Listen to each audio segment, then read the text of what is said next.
Eh, iya, selamat pagi semuanya. Salam sehat, salam sejahtera, salam bahagia.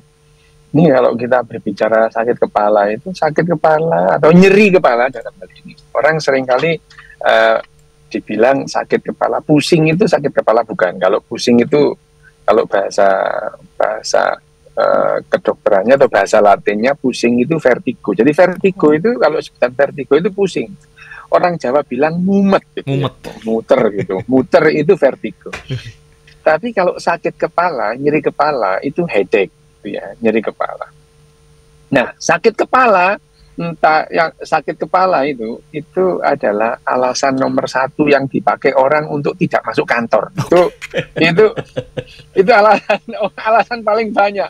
Sakit kepala gitu. Apalagi pas tanggal tua gitu ya. Nah, ya itu ya. Nah, kalau pertanyaannya Mas Arya itu jenis-jenis sakit kepala atau jenis-jenis nyeri kepala, kalau di dunia kedokteran atau dunia kesehatan itu pembagiannya itu agak bulat gitu, agak panjang. Ada yang namanya sakit kepala, nyeri kepala primer, ada nyeri kepala sekunder gitu ya.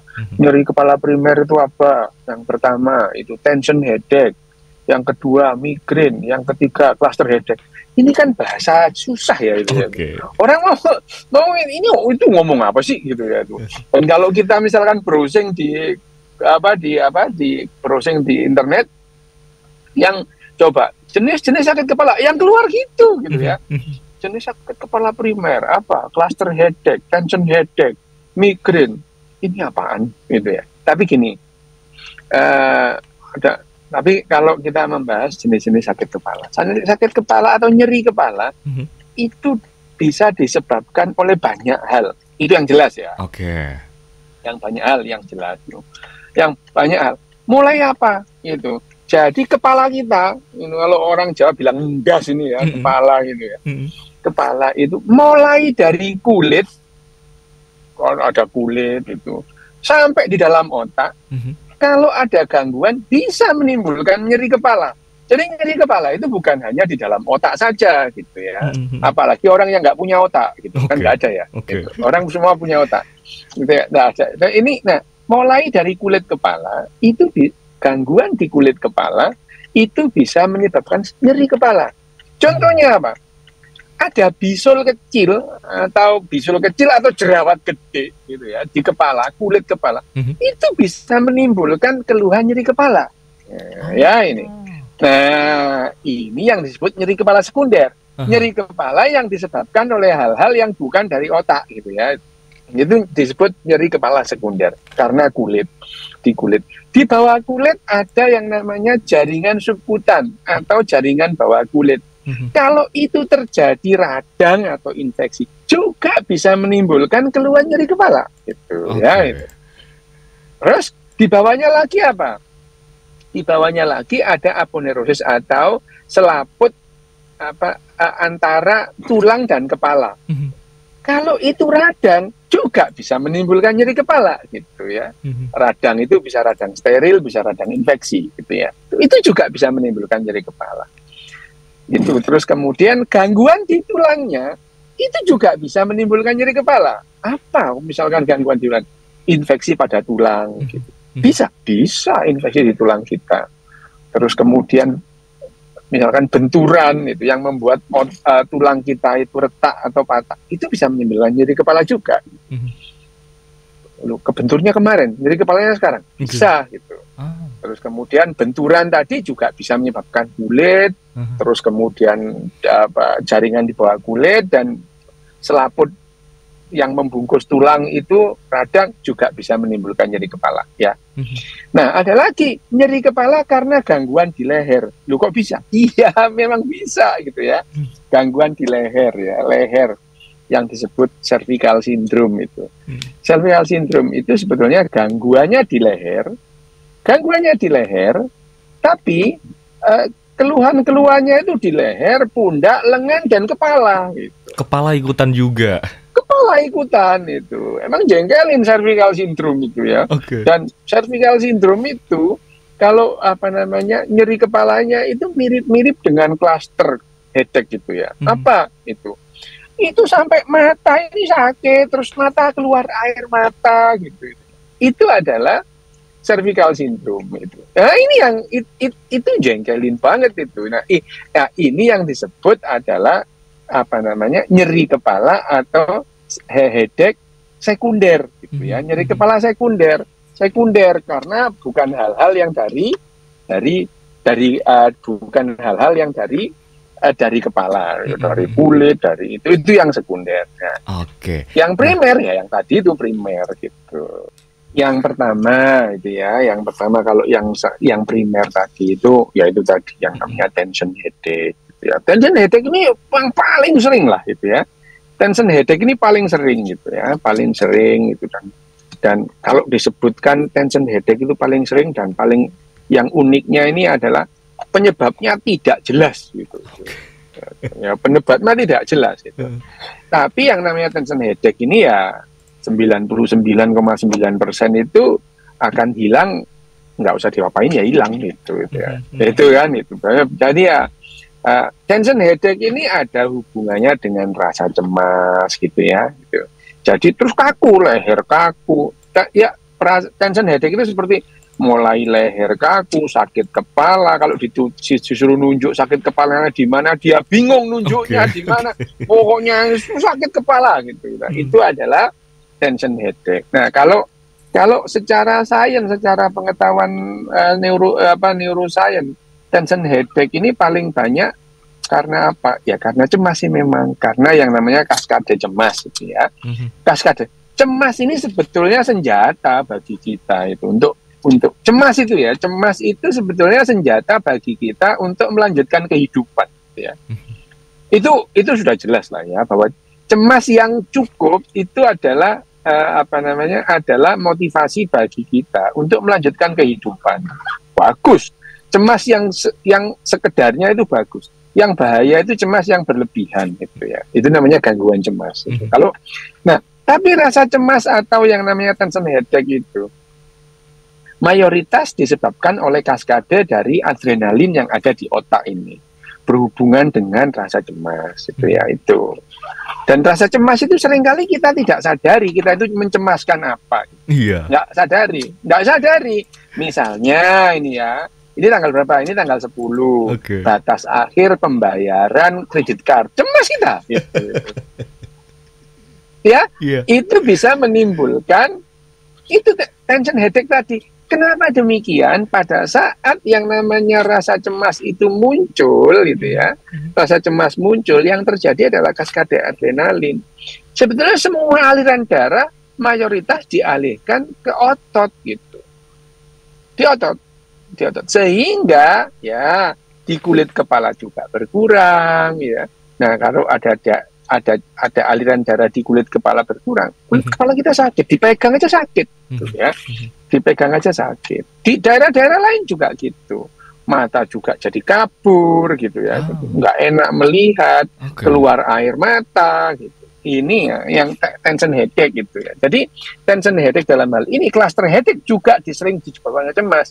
Jadi yang namanya primer tadi ada yang namanya tension headache, ada migrain, ada yang namanya cluster headache. Kalau cluster headache itu bedanya dengan tension headache gitu. Cluster headache itu kalau disuruh nunjuk cepat itu di mana? Nih di sini, gitu ya.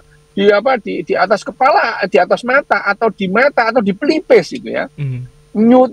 Nah, ini yang disebut cluster headache gitu. Itu kalau biasanya dengan tension headache, kalau cluster headache tadi sakitnya di mana?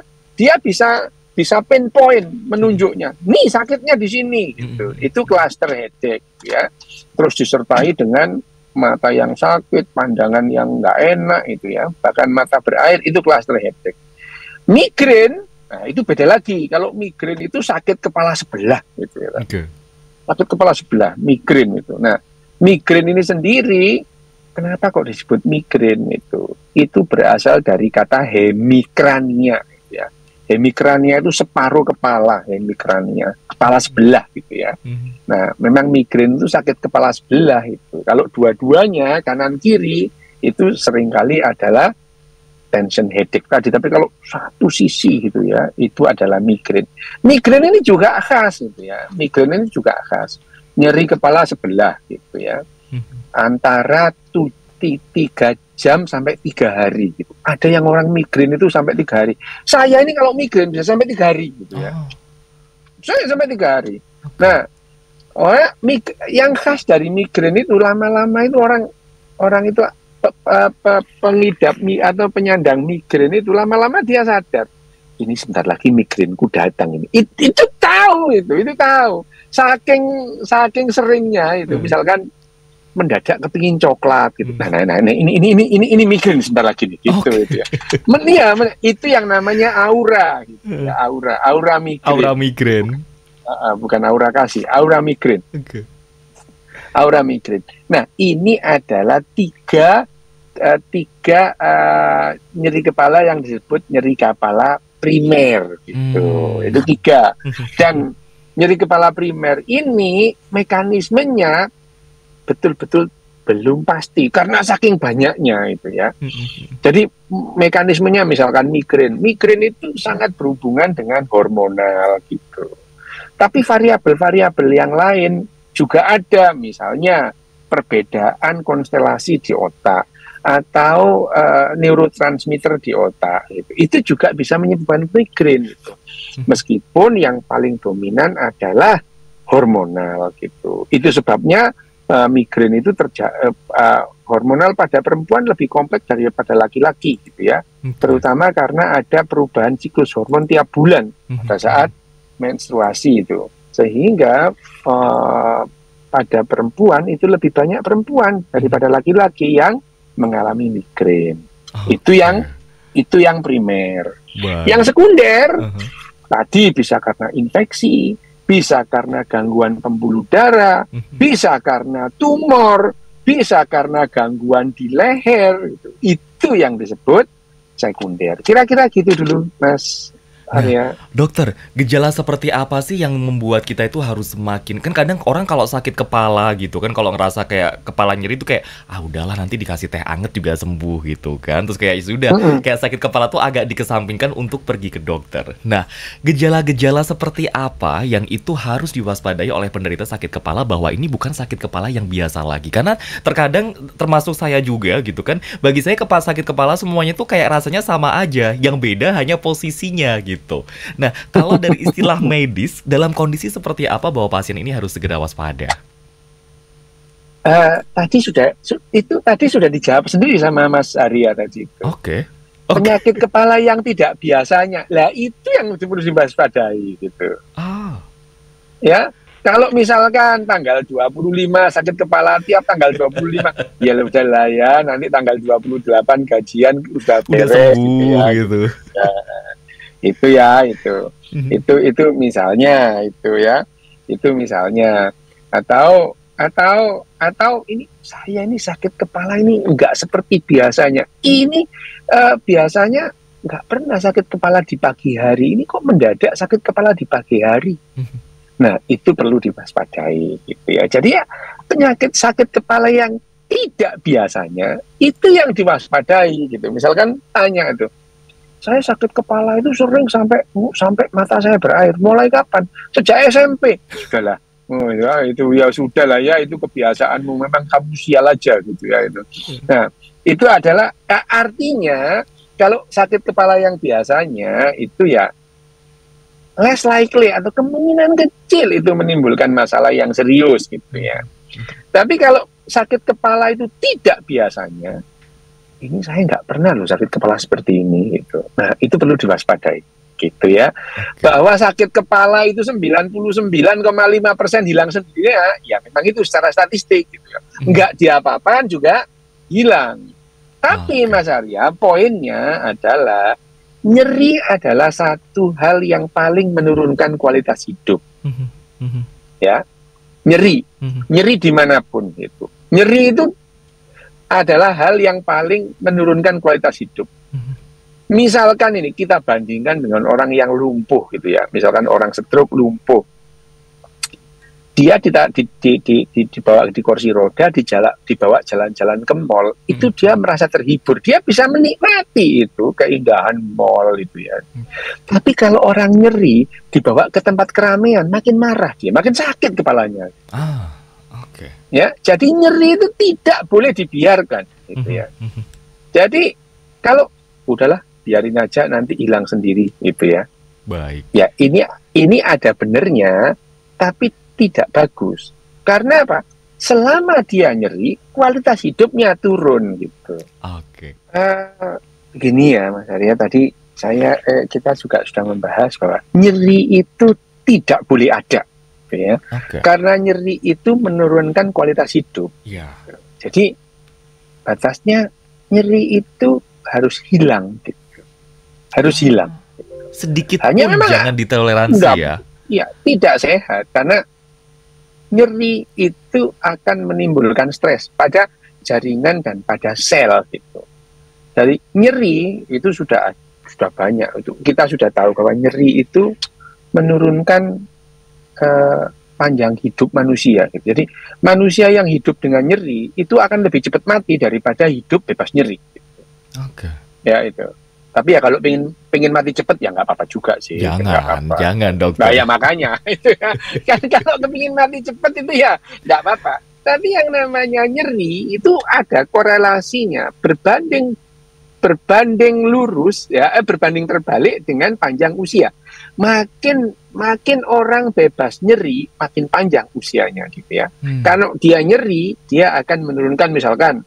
Sebetulnya kalau dia tanpa nyeri dia bisa 90 tahun, tapi dia nyeri jadi 50 tahun mati. Gitu. Itu udah jelas itu ya. Itu korelasinya jelas. Jadi termasuk nyeri kepala. Jadi jangan sepelekan, nyeri kepala itu tidak boleh disepelekan gitu. Baik. Meskipun tidak bahaya, tapi ganggu. Jadi nyeri kepala yang bahaya itu sedikit gitu. Tapi meskipun sedikit yang bahaya itu yang mengganggu banyak. Jadi artinya bahaya itu apa? Bahaya itu menyebabkan kematian gitu. Ada nggak nyeri kepala yang sebetulnya itu akan menyebabkan kita kematian? Ada, itu ada. Misalnya nyeri kepala yang muncul karena tumor, dia kan nyeri kepala. Seringkali nyeri kepala diabaikan, ini ada tumornya, dia nggak paham, gitu ya. Ini ada tumornya di otaknya.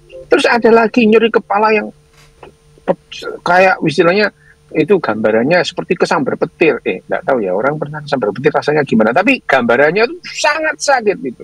Itu ada rembesan pembuluh darah yang bocor di kepalanya, di otaknya, yang namanya aneurisma. Itu sakit banget, biasanya orang teriak-teriak gitu ya.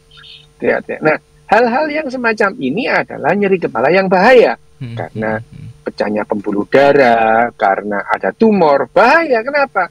Karena akan berujung kepada kematian. Tapi 99,9% nyeri kepala itu tidak berujung pada kematian gitu ya. Itu namanya nggak bahaya, tapi kan ganggu gitu ya. Ganggu kualitas hidup. Jadi sekarang ya di era sekarang ini obat-obatan yang seperti Mas Arya bilang tadi, kalau dulu obat-obatan itu untuk mengobati penyakit gitu ya, sakit gitu ya. Tapi sekarang obat-obatan digunakan untuk mengejar kebahagiaan, untuk meningkatkan kualitas hidup, gitu, ya itu. Nah, ada obat-obatan seperti anti nyeri, gitu ya. Anti nyeri dijual bebas. Contohnya apa? Paracetamol lah, Antalgin lah, natrium diklofenak lah. Itu dijual bebas, gitu. Asalkan kita paham betul ya dengan sakit kepala kita dan kita menggunakan obat-obatan dalam dosis manfaat. Nggak apa-apa, itu sangat bagus. Misalnya, dok, saya sakit kepala, minum Paramex, sakit kepala hilang, bagus, gitu. Nggak apa-apa, gitu. Saya minum Panadol, dok, iya nggak apa-apa, gitu. Sehari berapa kali Panadolnya? Saya sehari minum 6 kali, masing-masing 4 tablet. Lah itu bahaya, gitu. Ya, itu bahaya, gitu. Ya, kenapa? Yang dilakukan itu sudah dosis maksimal, gitu ya. Sekali minum 4 Paramex. Saya pernah kayak gitu itu. Saya pernah gitu. Minum 4 Paramex baru hilang gitu ya. Pernah kayak gitu.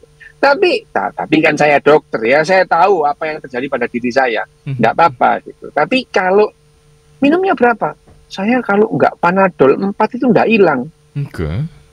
Cek lagi deh ke dokter gitu ya, cek lagi ke dokter. Nah, kalau kemudian ada hal-hal yang membahayakan tadi gitu ya, misalkan nyeri kepala yang tidak biasanya gitu ya, pagi hari disertai mual dan muntah, nah itu yang perlu diperiksa lebih lanjut di MRI, di CT scan untuk memastikan tidak ada sesuatu yang membahayakan. Kalau sudah di MRI, di CT scan tidak ada yang membahayakan, ya paling tidak kita udah paham lah ya, nggak bahaya. Tinggal kita menggunakan obat-obatan yang tersedia untuk menghilangkan nyeri kepala. Jadi nyeri kepala harus absen, harus nggak ada. Oke.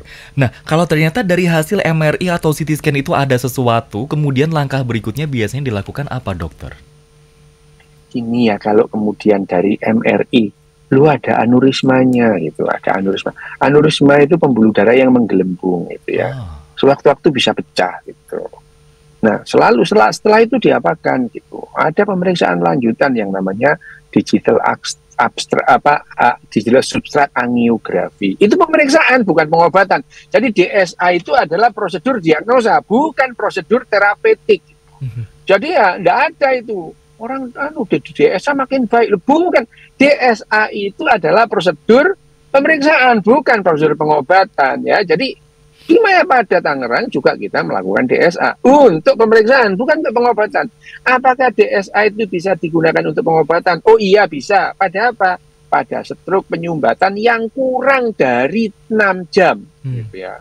Setelah itu nggak ada manfaatnya gitu ya. Jadi ya kalau DSA itu kita lakukan juga sebagai pengobatan juga pada penderita-penderita stroke yang kurang dari 6 jam. Lebih dari itu nggak ada manfaatnya. Nah, kalau nyeri kepala misalkan ada tumornya gitu ya, perlu nggak di DSA? Perlu gitu. Kenapa?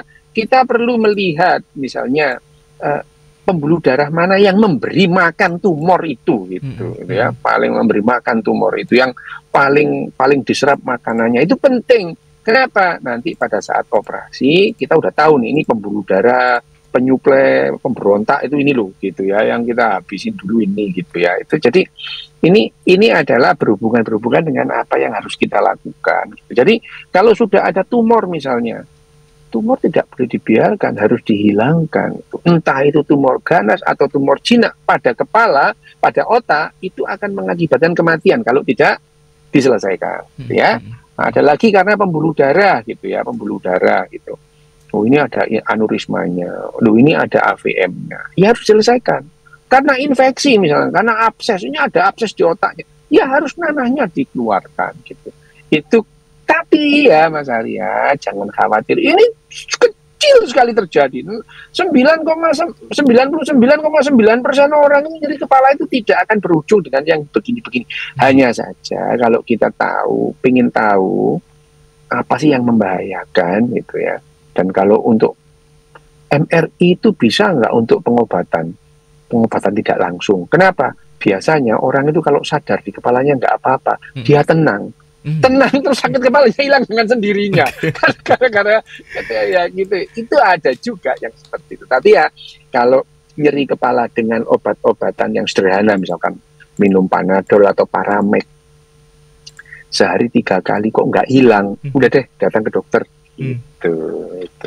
Oke, yang jelas harus absen gitu ya. Yang namanya nyeri kepala itu harus absen sedikit aja, bisa segera ke dokter. Toh juga sebetulnya kalau dengan kita tuh ke dokter lebih awal, itu malah bisa segera mengantisipasi kalau ternyata di belakang ya amit-amit ada hal-hal yang tidak diinginkan. Tapi kalau nggak apa-apa ya malah ternyata bikin sakit kepala kita jadi terus hilang juga dokter ya. Nah iya, jadi gini, seringkali ada orang gini ya, coba ke dokter deh itu. Enggak nanti ketahuan penyakitnya. Lah gimana sih? Ke dokter itu supaya tahu penyakitnya, supaya kita tahu penyelesaiannya gitu ya. Ini memang ajaib kadang-kadang manusia ini ya. Gitu. Baik. Ya, selamat pagi. Yang itu yang tadi yang disebut vertigo tadi itu ya, vertigo itu muter sempoyongan. Tapi kalau misalnya sekarang ya, ini kalau sempoyongan itu penyebabnya bisa banyak. Ya, yang namanya gangguan keseimbangan itu, gangguan keseimbangan. Kalau sempoyongan itu kan gangguan keseimbangan bisa atau hanya vertigo juga. Vertigo itu bisa mumet juga bisa. Namanya gangguan keseimbangan. Ada dua pusat keseimbangan atau ada dua hal yang bisa mengganggu keseimbangan kita ini. Dua hal gitu ya. Gangguan di misalnya satu, gangguan di gangguan di otak kecil ya, di otak kecil, atau gangguan di telinga. Itu dua tempat ini adalah pusat keseimbangan. Di telinga itu ada yang namanya di rumah siput atau di koklea itu ya. Itu ada yang namanya organon timpani. Nah, kalau ada gangguan di situ, kita itu sempoyongan juga ya, mumet gitu ya, muter atau vertigo. Gangguan di otak kecil juga bisa menyebabkan gangguan keseimbangan atau vertigo. Ada lagi nih, di antara dua hal ini yang bisa membuat orang sempoyongan. Apa? Gangguan di mata gitu ya. Di mata. Kalau kita itu melihat double atau diplobi, melihat bayangan itu dua, kita itu pusing. Hanya saja seringkali orang itu tidak paham atau tidak memahami atau tidak menyadari kalau dia sebetulnya itu melihat bayangan itu double gitu. Nah, tidak boleh dibiarkan ini yang namanya gangguan keseimbangan seperti ini, itu harus dipastikan. Kalau ada satu dokter gitu ya, ke dokternya bilang ini nggak apa-apa, itu dokter apa? Dokter umum atau dokter saraf? Kalau misalkan yang belum itu misalkan sudah diperiksa sejauh mana? Sudah dilakukan MRI kah? Sudah dilakukan CT scan kah? Sudah dilakukan misalnya oleh dokter mata diuji nggak pandangan matanya gitu. Itu perlu dipastikan semuanya. Apakah itu tidak ada sesuatu yang mengganggu? Kalau tidak ada, ya sudah memang itu ya sial aja, kita belum ketemu penyebabnya gitu. Okay. Tapi kalau ada hal-hal yang membahayakan, ada tumor di otak kecilnya, lah kan repot jadinya ya, itu harus dituntaskan. Jadi sarannya adalah datang lagi ke dokter saraf atau dokter bedah saraf untuk memastikan ini sebabnya apa gitu ya. Kalau perlu di MRI, di angiografi lah ya gitu. Terus kemudian pemeriksaan lapang pandang mata, semuanya dilakukan untuk memastikan sebetulnya ini pusingnya ini kenapa. Tuh, kalau sudah datang ke dokter, mungkin dokter umum sudah benar gitu. Kita itu pertama nggak usah lah langsung ke spesialis, itu nggak perlu ya. Datang ke dokter umum gitu ya. Itu kalau sudah diberi obat seperti tadi, dokter umumnya kalau dengan melihat itu ya sudah curiga misalnya ada gangguan misalkan di telinga mungkin ya, karena saya nggak ikut meriksa gitu ya. Ada tanda-tanda infeksi, radang, panas itu. Makanya diberi antibiotik dan anti pusing ya, anti vertigo. Sudah betul gitu. Tapi kalau sudah 3 hari tidak berkurang, datang lagi ke dokternya atau ya ke dokter spesialis saraf atau dokter saraf gitu ya. Pokoknya harus ketahuan itu harus. Kalau kemudian, tapi kalau sudah misalkan setelah minum 3 hari 1 minggu hilang, ya sudah lah ya, itu sudah benar itu obatnya, itu sudah bagus gitu. Tapi kalau masih persisten atau masih ada keluhannya, datang lagi ke dokternya atau datang ke dokter saraf, dokter bedah saraf, memastikan ini kenapa itu ya. Ya, sarannya datang lagi ke dokter. Tidak boleh bosan ke dokternya. Itu kalau seandainya sampai berminggu-minggu, berbulan-bulan tidak hilang-hilang, datang lagi ke dokternya. Jangan bosan, biar dokternya yang bosan. Ya. Karena dokter biasanya lebih paham juga gitu ya, daripada kita mendiagnosa sendiri ya dokter ya. Iya. Berikutnya dari Ibu Arum. Dokter, saya kan ada riwayat vertigo dan sekarang sedang kambuh, saya merasa pusing 7 keliling. Saya takut kalau harus minum obat kimia terus. Nah, apakah mengkonsumsi obat herbal untuk menyembuhkan pusing saya ini aman, dokter? Yang pertama, ya tidak ada barang obat yang tidak kimia lah. Herbal itu juga kimia. Di dunia ini tidak ada yang nggak bahan kimia. Air aja H2O gitu ya itu. Ya, jadi ini coba saya luruskan ya gitu. Misalkan seringkali ada orang mengatakan, saya tidak mau minum obat dokter itu bahan kimia. Lah, di dunia ini mana yang nggak bahan kimia? Semua ya bahan kimia. Oksigen yang kita hirup itu ya bahan kimia, O2 gitu ya itu. Jadi herbal itu juga bahan kimia. Ada lagi yang bilang herbal kan alami, Dok. Lah, Dok, obat-obat di apotek itu juga diambil dari alam, nggak ada yang dari akhirat, semua dari alam itu ya. Nggak ada. Jadi yang namanya obat-obat yang dijual di apotek, di rumah sakit, itu diambil dari alam, dari tumbuh-tumbuhan, dari binatang, dari jamur gitu ya. Jadi tidak ada obat yang diambil dari akhirat. Semua obat ya alamiah gitu. Justru obat-obat yang ada untuk yang diresepkan dokter itu sudah jelas bahan aktifnya apa, dosisnya berapa, cara pemberiannya bagaimana. Terus kalau ada efek samping itu menangani gimana gitu.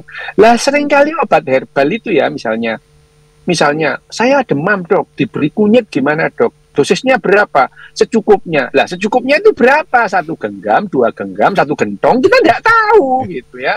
Cara kerjanya gimana? Kunyit itu kok bisa menurunkan panas? Insya Allah begini loh, kok insya Allah gitu ya. Ini adalah ada hal-hal yang seringkali membuat masyarakat itu salah persepsi tentang yang namanya obat itu. Obat herbal, kebanyakan obat yang diresepi dokter semua diambil dari tumbuh-tumbuhan, ya herbal juga gitu ya.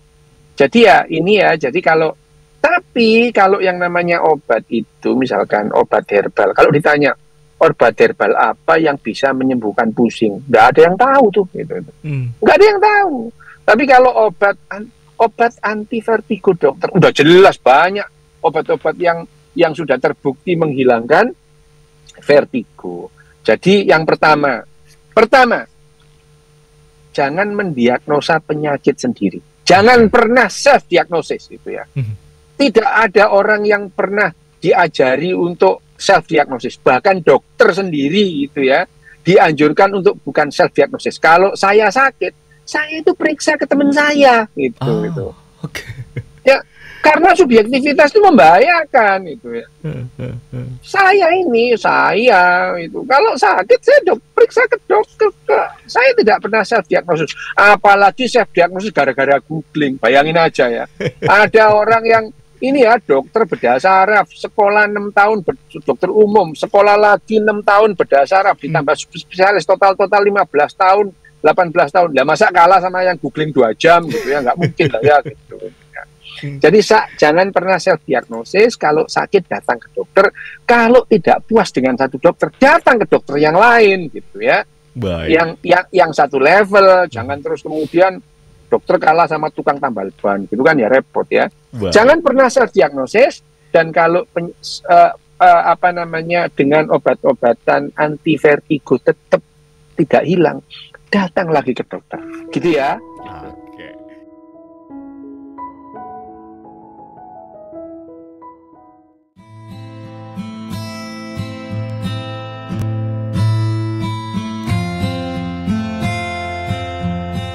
Buku Homo Deus Bab 2, Homo Sapiens memberikan makna pada dunia. Bagian 7, Revolusi Humanis. Karya Yuval Noah Harari, dinarasikan ulang oleh Jendela Ilmu. Perjanjian mode menawarkan kepada kita kekuasaan, dengan syarat kita melepas keyakinan pada rencana kosmis raya yang memberi kita makna kehidupan. Namun, ketika Anda menelusuri perjanjian itu dengan cermat, Anda akan menemukan sebuah pasal pengecualian yang licik. Jika manusia berhasil menemukan makna tanpa menisbatkan pada suatu rencana kosmis raya, maka itu tidak dianggap sebagai pelanggaran kontrak. Pasal pengecualian ini menjadi penyelamat masyarakat modern karena memang mustahil untuk mempertahankan keteraturan tanpa makna. Proyek besar modernitas dalam politik, artistik, dan religius adalah mencari makna bagi kehidupan yang tidak berakar pada suatu rencana kosmis raya.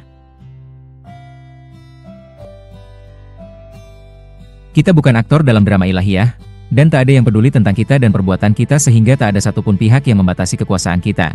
Tetapi kita masih yakin hidup kita memiliki makna. Sampai 2016 umat manusia benar-benar berhasil memiliki keduanya. Bukan hanya kita memiliki kekuasaan yang jauh lebih besar dari sebelum-sebelumnya, di luar segala dugaan, kematian Tuhan tidak menyebabkan keruntuhan sosial. Sepanjang sejarah, para nabi dan filsuf mengemukakan bahwa jika manusia berhenti mempercayai suatu rencana kosmis raya, maka seluruh ketertiban akan lenyap.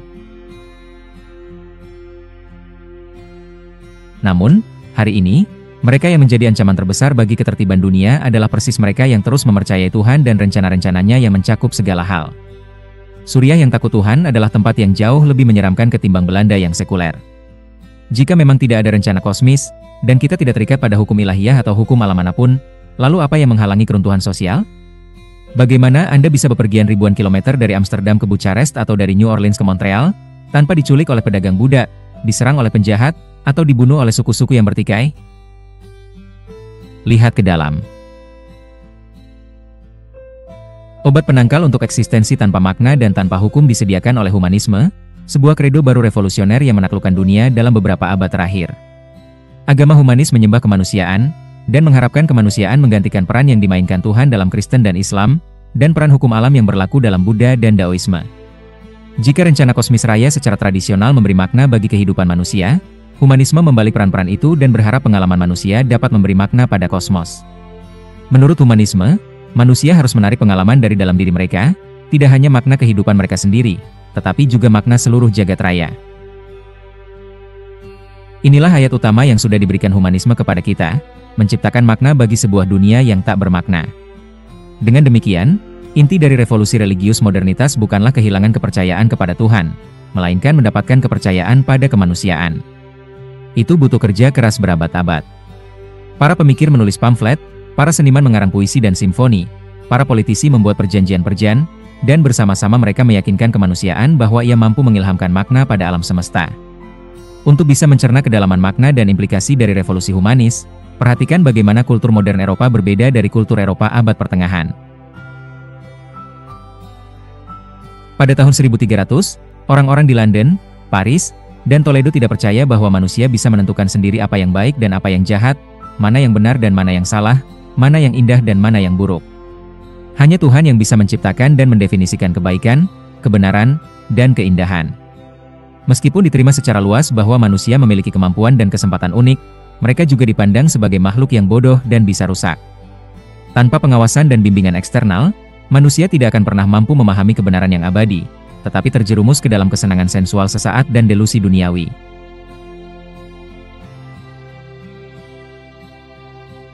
Selain itu, para pemikir abad pertengahan mengemukakan bahwa manusia adalah makhluk mortal, dan pandangan serta perasaan mereka berubah-ubah sebagaimana angin. Hari ini saya mencintai sesuatu dengan sepenuh hati, besok saya muak dengannya, lalu pekan depan saya mati dan dikubur. Sehingga, setiap makna yang bergantung pada opini manusia dengan sendirinya rapuh dan sesaat. Karena itu, kebenaran absolut, dan makna kehidupan serta alam semesta, pasti didasarkan pada suatu hukum abadi yang keluar dari suatu sumber manusia super.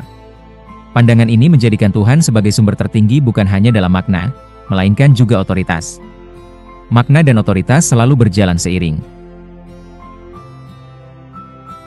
Siapapun yang menentukan makna perbuatan kita, entah itu baik atau jahat, benar atau salah, indah atau buruk, juga mendapatkan otoritas untuk memberitahu kita apa yang harus kita pikirkan dan bagaimana kita harus berperilaku. Peran Tuhan sebagai sumber makna dan otoritas bukan hanya sebuah teori filosofis. Ia memengaruhi setiap segi kehidupan sehari-hari. Katakanlah pada tahun 1300 di sebuah kota kecil Inggris, seorang perempuan yang sudah menikah bersenang-senang ke tetangga sebelah dan melakukan hubungan seks dengan lelaki tetangganya itu. Saat menyelinap kembali ke rumah, seraya menyimpan sebuah senyuman dan merapikan pakaiannya, pikirannya mulai terusik. Apa yang sudah terjadi? Mengapa saya lakukan itu? Apakah itu baik atau buruk? Apa akibatnya buat saya? Apakah saya harus lakukan itu lagi? Untuk menjawab pertanyaan semacam itu, perempuan tersebut harus pergi ke pendeta setempat, mengakui kesalahan, dan meminta kepada Bapa yang suci untuk memberi bimbingan. Pendeta itu hafal kitab suci dengan sangat baik, dan naskah-naskah kitab suci mengungkapkan kepadanya dengan jelas apa yang Tuhan pikirkan tentang perzinaan. Berdasarkan kata-kata abadi Tuhan, pendeta itu bisa memutuskan tanpa ragu-ragu bahwa perempuan itu telah melakukan dosa besar, dan jika tidak bertaubat, dia akan berakhir di neraka. Karena itu, perempuan tersebut harus segera bertaubat dan membayar sumbangan 10 koin emas untuk perang salib berikutnya, menghindari makan daging dalam 6 bulan berikutnya, dan melakukan ziarah ke makam St. Thomas à Becket di Canterbury. Dan, tak perlu dikatakan lagi, jangan sekali-kali dia mengulangi dosa mengerikan itu. Kini, keadaan sangat berubah. Selama berabad-abad humanisme telah berusaha meyakinkan bahwa kitalah sumber tertinggi makna sehingga kehendak bebas kita merupakan otoritas tertinggi. Tanpa menunggu entitas eksternal memberitahu kita apa dan bagaimana, kita bisa mengandalkan perasaan dan hasrat kita sendiri. Sejak bayi, kita dibombardir dengan rentetan slogan humanis yang menasihati kita. Dengarkan dirimu sendiri, jujurlah kepada dirimu sendiri, percaya kepada dirimu sendiri, ikuti kata hatimu, lakukan apa yang kau rasa baik. Jean-Jacques Rousseau merangkumnya dalam novel Emile, kitab sucinya perasaan abad ke-18. Rousseau mengemukakan bahwa, ketika mencari tata cara perilaku kehidupan, dia menemukannya pada kedalaman hati, melacaknya secara alami pada tokoh-tokoh yang tak bisa diubah oleh apapun. Saya hanya perlu berkonsultasi dengan diri sendiri dalam hal apa yang ingin saya lakukan. Apa yang saya rasakan baik adalah baik, apa yang saya rasa buruk adalah buruk. Maka dari itu, ketika seorang perempuan modern ingin memahami makna dari perselingkuhan yang dia lakukan, dia semakin tidak condong pada penerimaan buta ketetapan pendeta atau kitab kuno. Namun, ia akan mencermati dengan hati-hati perasaannya sendiri. Jika perasaannya sangat tidak jelas, dia akan menelepon teman, bertemu untuk minum kopi, dan mencurahkan isi hatinya.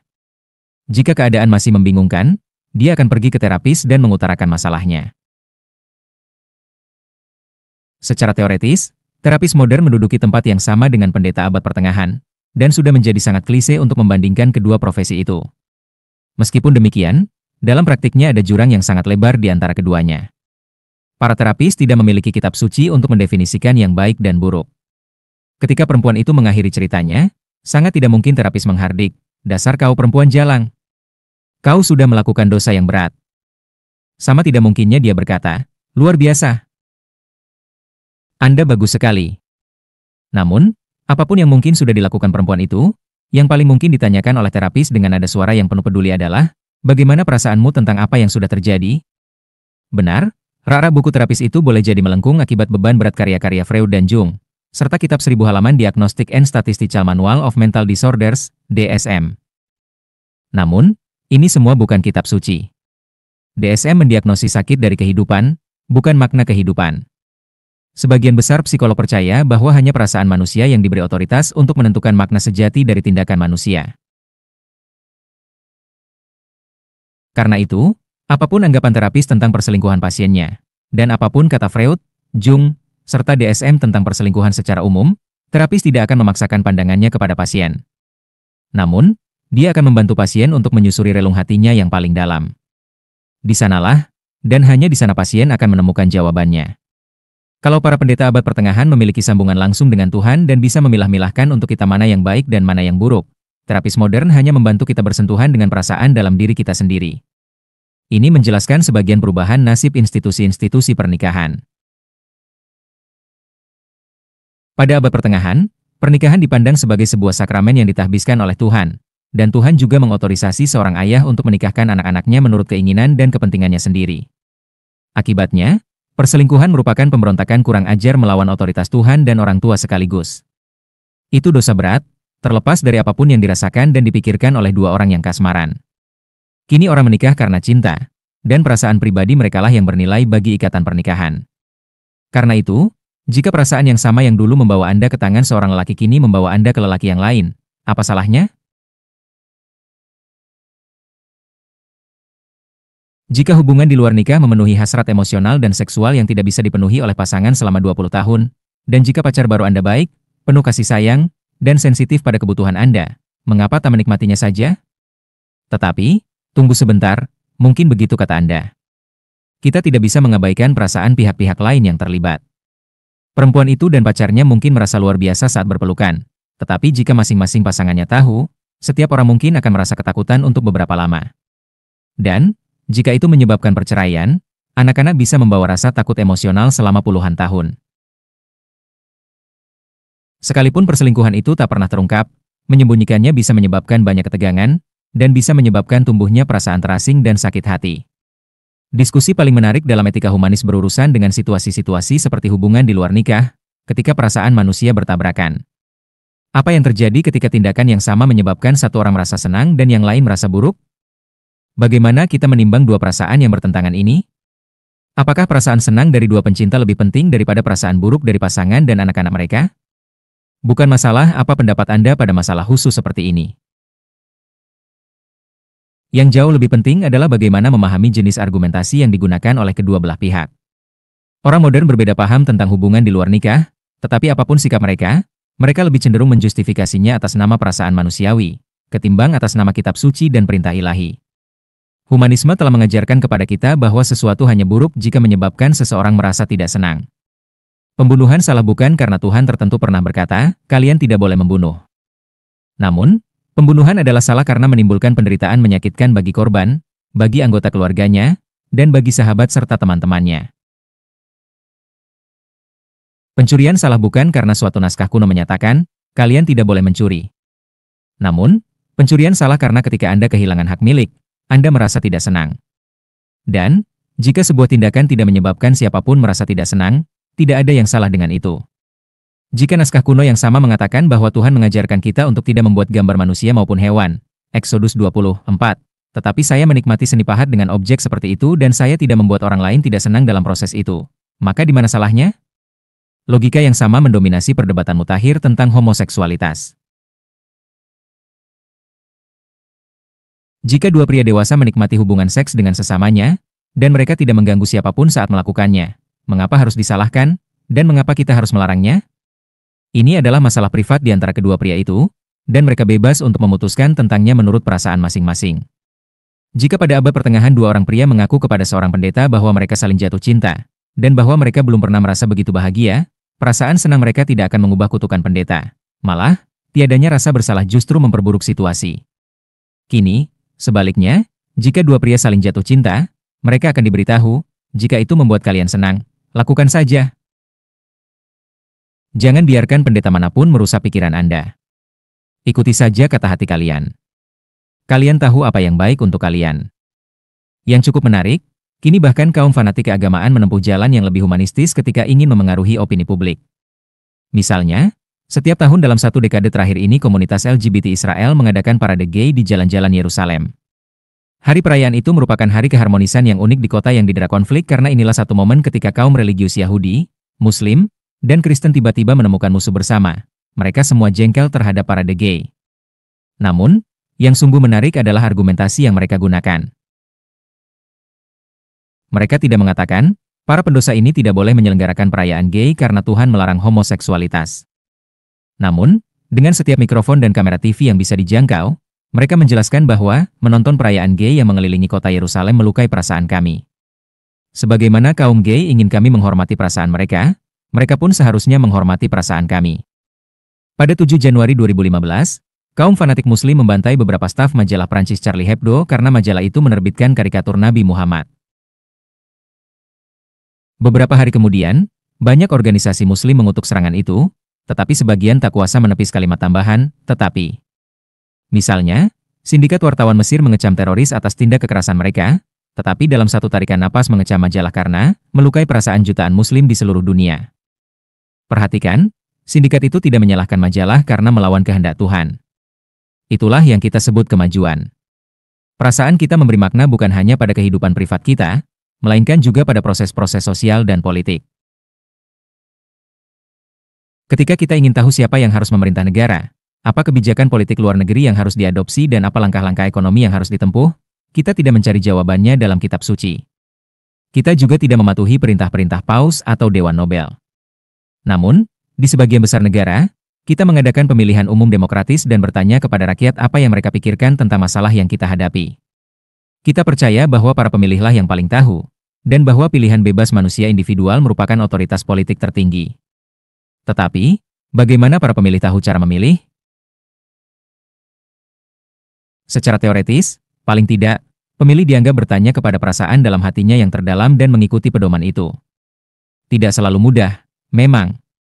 Untuk bisa menyentuh perasaan saya perlu menyaring slogan-slogan propaganda kosong dan kebohongan tanpa akhir dari para politisi ceroboh, menyingkirkan kebisingan yang diciptakan oleh para juru kampanye, dan opini-opini para cendekiawan bayaran. Saya perlu mengabaikan semua kegaduhan ini dan hanya mendengar suara hati autentik saya. Dan, ketika suara hati autentik saya berbisik di telinga, pilih Cameron, atau pilih Modi, atau pilih Clinton, atau siapapun, dan saya mencontreng nama di kertas suara. Dan begitulah cara kita tahu siapa yang harus memerintah negara ini. Pada abad pertengahan, ini pasti dianggap sebagai puncak kebohongan. Perasaan sepintas lalu orang-orang awam yang bodoh hampir tidak bisa dijadikan dasar untuk keputusan politik yang penting. Ketika Inggris dicabik-cabik oleh Perang Mawar, tak seorang pun berpikir mengakhiri konflik itu dengan mengadakan referendum nasional, yang di dalamnya setiap pemuda dan gadis dusun memberikan suara untuk Lancaster atau York. Demikian pula, ketika Paus Urban II melancarkan Perang Salib pertama pada 1095, dia tidak mengklaimnya sebagai kehendak rakyat. Itu adalah kehendak Tuhan. Otoritas politik turun dari langit, ia tidak muncul dari hati dan pikiran manusia-manusia mortal. Apa yang berlaku dalam etika dan politik juga berlaku pada estetika. Pada abad pertengahan, seni diatur oleh alat ukur objektif. Standar keindahan tidak mencerminkan cita rasa manusia. Namun, selera manusia harus sesuai dengan ketentuan manusia super. Ini benar-benar masuk akal dalam masa ketika orang yakin bahwa seni diilhamkan oleh kekuatan manusia super, bukan oleh perasaan manusia. Tangan para pelukis, penyair, penggubah lagu, dan arsitek dianggap digerakkan oleh para dewa, malaikat, dan roh suci. Sering sekali, ketika seorang penggubah lagu menulis sebuah himne yang indah, tak ada pujian diberikan kepada sang penggubah lagu, dengan alasan yang sama pujian tidak diberikan kepada pena. Pena dipegang dan diarahkan oleh jemari manusia, yang dipegang dan diarahkan oleh tangan Tuhan. Para sarjana abad pertengahan berpegang teguh pada sebuah teori klasik Yunani, yang menyatakan gerakan bintang-bintang di langit menciptakan musik surgawi yang menembus seluruh jagat raya. Manusia menikmati kesehatan fisik dan mental bila gerakan-gerakan dalam tubuh dan jiwa mereka selaras dengan musik surgawi yang diciptakan oleh bintang-bintang. Karena itu, musik manusia harus menggemakan melodi ilahiyah dari kosmos, bukan mencerminkan ide-ide dan tingkah pola penggubah berdaging dan berdarah. Himne, lagu dan nada yang paling indah biasanya tidak dinisbatkan pada kegeniusan manusia seniman tertentu, tetapi pada wahyu ilahi. Seniman modern berusaha menyentuh diri dan perasaan mereka sendiri, bukan Tuhan. Maka, tak mengherankan bahwa ketika kita menilai sebuah karya seni, kita tidak lagi percaya pada alat-alat ukur objektif. Lagi-lagi, kita berpaling pada perasaan subjektif kita. Dalam etika, moto humanis adalah, jika terasa baik, lakukanlah. Dalam politik, humanisme mengajarkan kepada kita bahwa, pemilihlah yang paling tahu. Dalam estetika, humanisme menyatakan bahwa, keindahan ada pada mata penonton. Akibatnya, definisi seni pun menjadi rebutan. Pada 1917, Marcel Duchamp membeli sebuah tempat buang air seni biasa yang diproduksi massal, mendeklarasikannya sebagai sebuah karya seni, menamainya Fountain, menandatanganinya, dan menempatkannya di sebuah museum. Orang-orang abad pertengahan tak akan peduli untuk bertengkar soal itu. Mengapa membuang-buang oksigen untuk omong kosong sia-sia seperti itu? Namun, dalam dunia modern humanis, karya Duchamp dipandang sebagai tonggak seni yang penting. Dalam ruang-ruang kuliah yang tak terhitung jumlahnya, kepada para mahasiswa tahun pertama ditunjukkan gambar Fountain-nya Duchamp. Dengan satu isyarat dari sang guru, dimulailah kegaduhan. Itu seni. Tidak, itu bukan seni. Ya, itu seni. Bukan. Setelah membiarkan para mahasiswa melepas arus, guru mengarahkan diskusi dengan bertanya, apa sih sebetulnya seni itu? Dan, bagaimana kita menentukan apakah sesuatu itu karya seni atau bukan? Setelah beberapa saat membiarkan adu argumentasi, guru mengarahkan para mahasiswa ke arah yang benar. Seni adalah segala yang orang pandang sebagai seni, dan keindahan ada pada mata penonton. Jika orang berpikir bahwa sebuah tempat kencing memang karya seni yang indah, maka itu memang karya seni. Otoritas apalagi yang lebih tinggi untuk memberitahu orang bahwa itu salah? Kini salinan-salinan mahakarya Duchamp disajikan di sejumlah museum paling penting di dunia, termasuk San Francisco Museum of Modern Art, National Gallery of Canada, Tate Gallery di London, dan Pompidou Center di Paris. Salinan-salinan itu dipamerkan di galeri-galeri museum, bukan di kamar kecil. Pendekatan humanis semacam itu memiliki pengaruh mendalam pada bidang ekonomi juga. Pada abad pertengahan, serikat buruh mengendalikan proses produksi, menyisakan sedikit ruang bagi inisiatif atau selera tukang dan pelanggan individual. Serikat tukang kayu menentukan apa kursi yang benar, serikat pembuat roti mendefinisikan roti yang bagus, dan serikat Meistersinger, seni lagu dan musik, memutuskan mana lagu yang termasuk golongan elit dan mana yang sampah. Sementara itu, para pangeran dan dewan kota meregulasi upah dan harga, terkadang dengan memaksa orang untuk membeli jumlah barang tertentu dengan harga tanpa bisa ditawar. Dalam pasar bebas modern, peran semua serikat, dewan, dan pangeran ini digusur oleh sebuah otoritas tertinggi yang baru, kehendak bebas pelanggan. Katakanlah Toyota memutuskan untuk memproduksi mobil sempurna. Sebuah komite ahli dibentuk dari berbagai bidang, insinyur dan desainer terbaik dipekerjakan, ahli-ahli fisika dan ekonom terbaik dikumpulkan, dan bahkan konsultasi dilakukan dengan sejumlah sosiolog dan psikolog. Agar lebih mantap, mereka memasukkan seorang dua pemenang Nobel, seorang aktris peraih Oscar, dan beberapa seniman terkenal tingkat dunia. Setelah 5 tahun riset dan pengembangan, perusahaan itu meluncurkan mobil sempurna.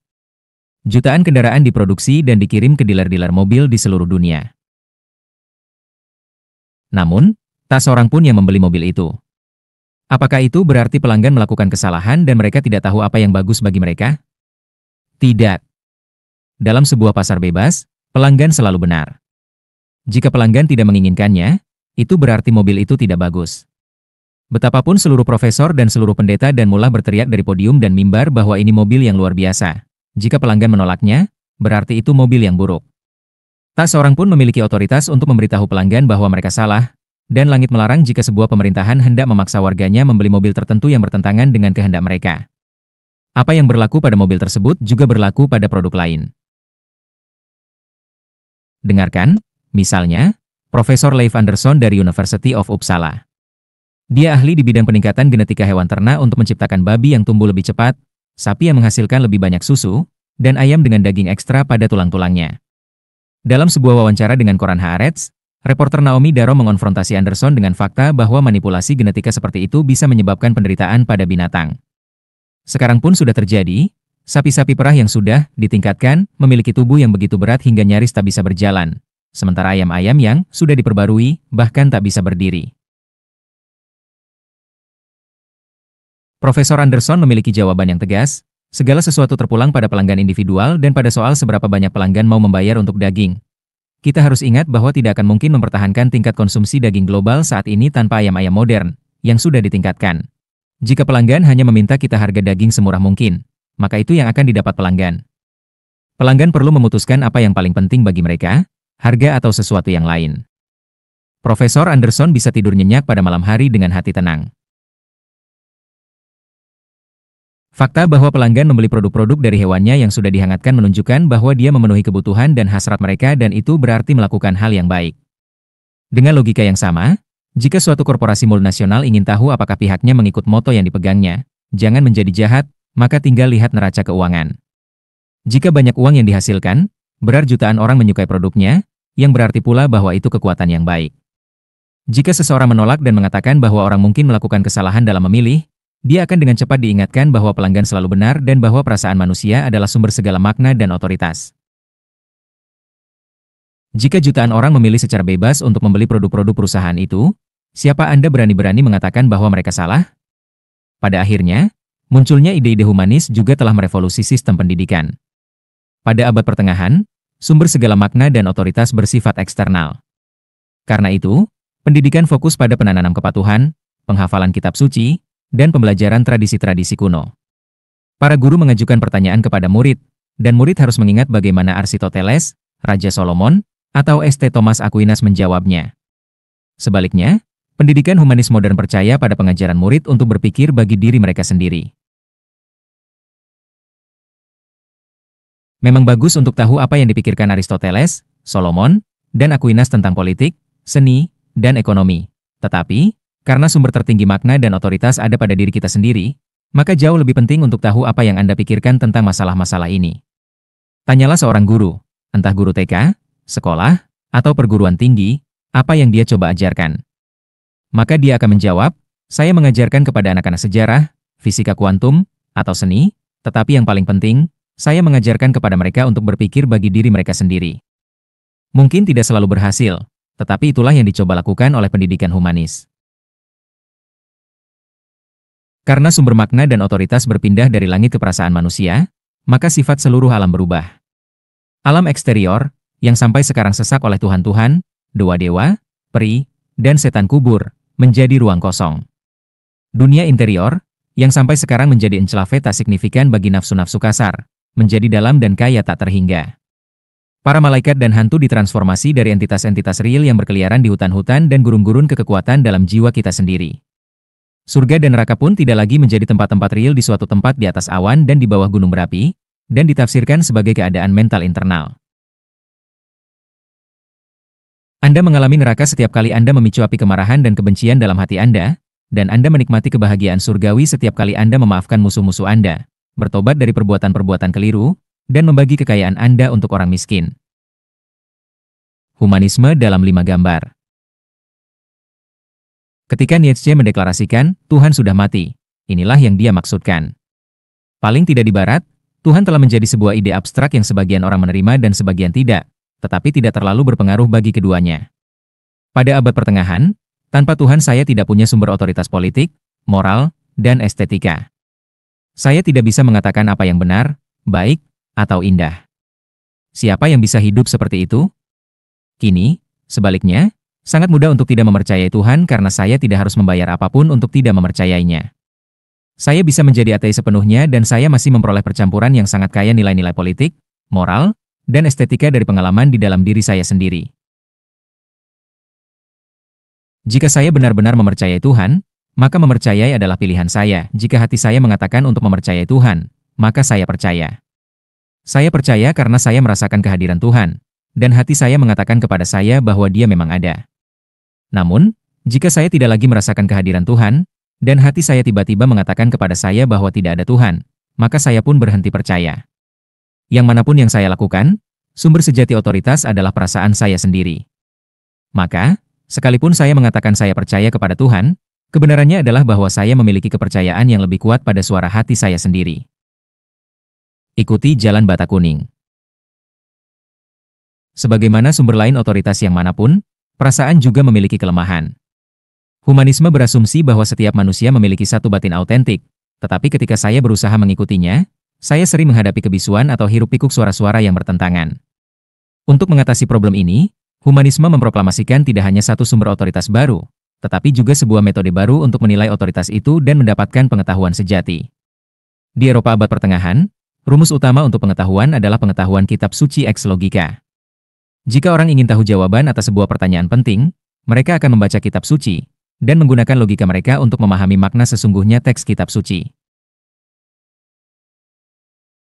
Misalnya, para sarjana yang ingin menentukan bentuk bumi, menelusuri Bible untuk mencari referensi yang relevan.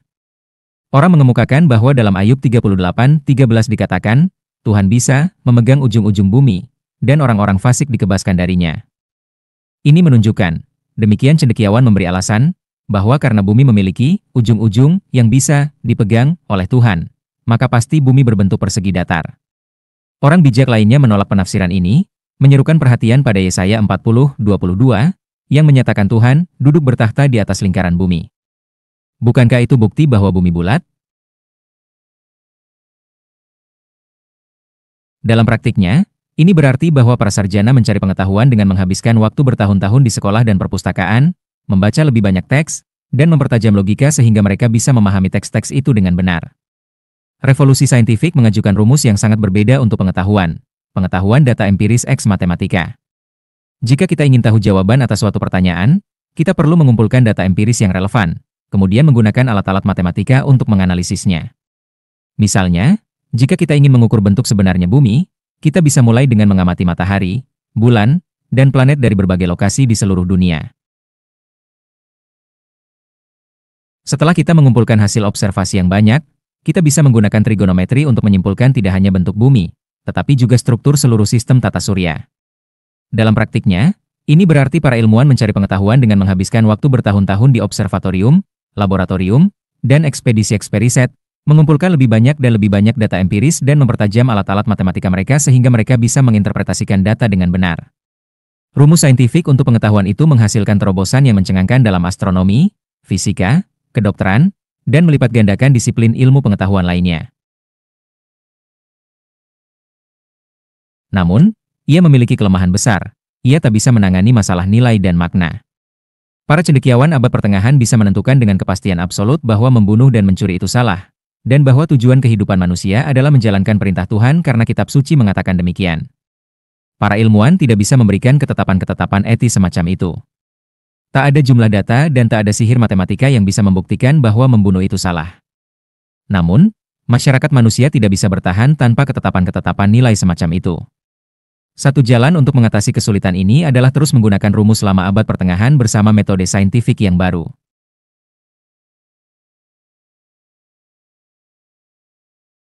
Ketika berhadapan dengan sebuah problem praktis, seperti menentukan bentuk bumi, membangun sebuah jembatan, atau mengobati penyakit, kita mengumpulkan data empiris dan menganalisisnya secara matematis.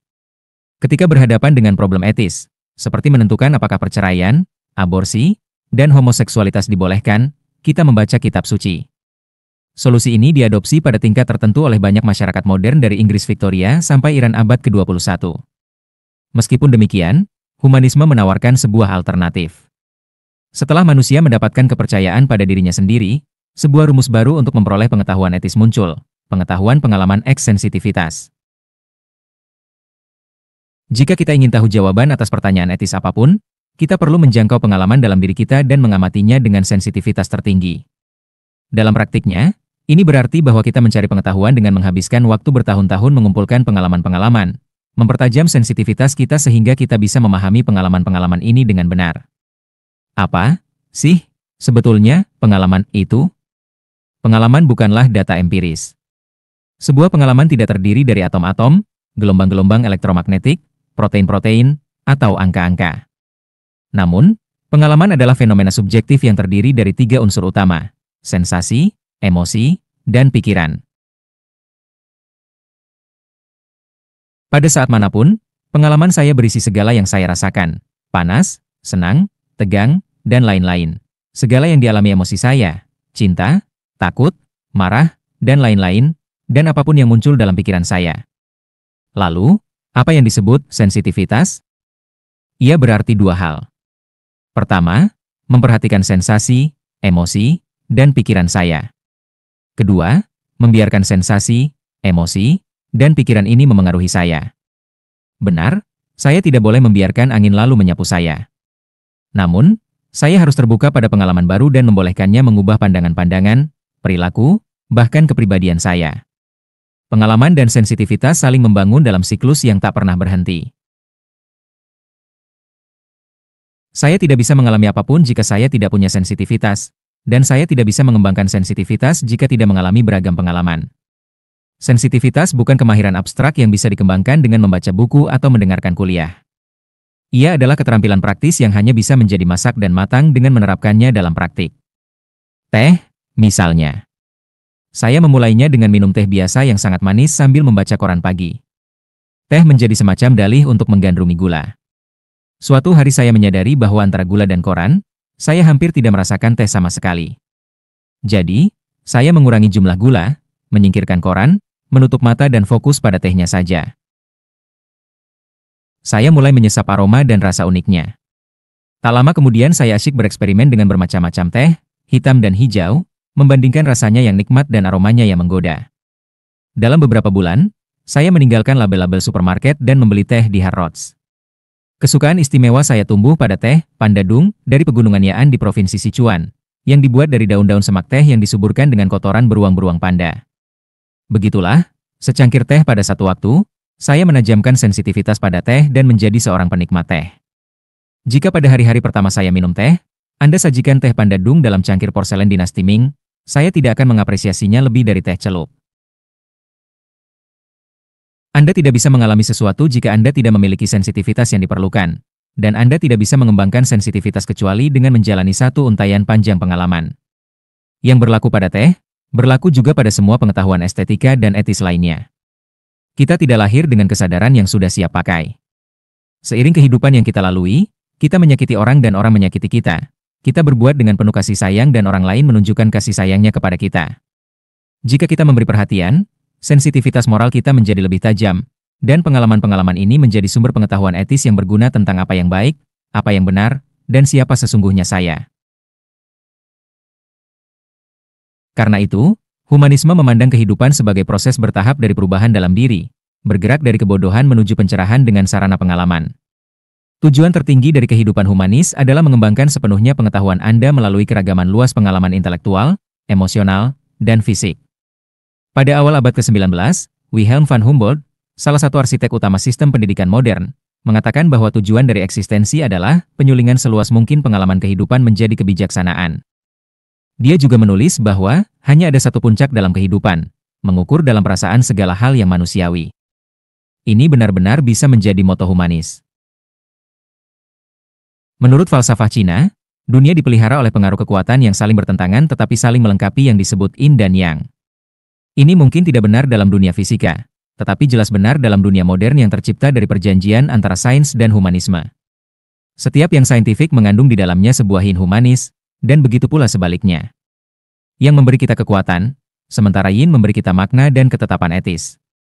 Yang dan yin dalam modernitas adalah akal dan emosi, laboratorium dan museum, garis produksi dan supermarket.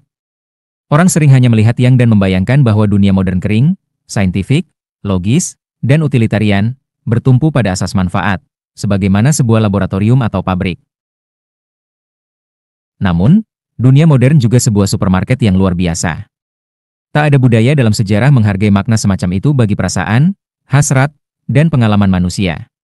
Pandangan humanis tentang kehidupan sebagai suatu rangkaian pengalaman telah menjadi mitos dasar dari banyak industri modern, dari pariwisata sampai seni.